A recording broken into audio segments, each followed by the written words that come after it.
সন্ত্রাসীদের প্রতিরোধ করতে হবে। দুর্বৃত্ত ঢুকেছে, লুটতরাজ করতে চায়, প্রতিরোধ করবেন। আমরা আপনাদের সাথে আছি, ভয় পাবেন না, আপোষ করবেন না। আজকের এই এলাকায় কলোনি আমি বলছি সন্ত্রাস মুক্ত থাকবে, দখল মুক্ত থাকবে, চাঁদাবাজি মুক্ত থাকবে, মাদক মুক্ত থাকবে।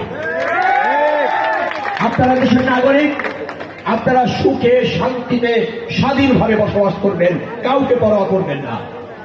বিএনপির নামে, বিএনপির অঙ্গ সংগঠনের নামে যদি কোন নেতা আপনাদের প্রতি প্রভাব বিস্তার করতে চায়, আমাকে খবর দেবেন অথবা তাকে প্রতিরোধ করবেন। আমি অভয় দিচ্ছি, আপনাদের কোনো সমস্যা হবে না। দলের দায়িত্ব আপনাদের নিরাপত্তা নিশ্চিত করা, বিএনপির দায়িত্ব জনগণের অধিকার প্রতিষ্ঠিত করা। বিএনপি জনগণের দল, আপনাদের অধিকার প্রতিষ্ঠিত করবার জন্য 17 বছর ধরে আমরা সংগ্রাম করছি।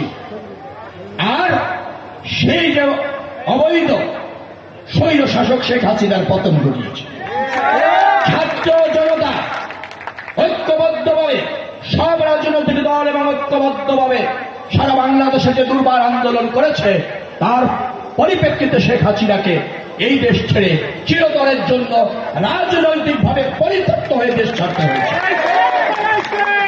কারণ বিএনপি বিনির্মাণের রাজনীতি করে, বিএনপি জনকল্যাণের রাজনীতি করে, বিএনপি সমৃদ্ধির রাজনীতি করে। আর এই জনগণ তার মূল অংশ, আমরা সবাই এক ঐক্যবদ্ধ বাংলাদেশিরা।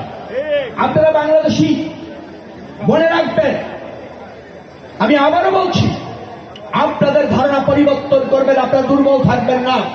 আপনারা দেশের সন্তান, এদেশে স্বাধীনভাবে সক্রিয়ভাবে বাঁচার অধিকার আপনাদের সংবিধান দিয়েছে, আর আমার দল বিএনপি দিয়েছে।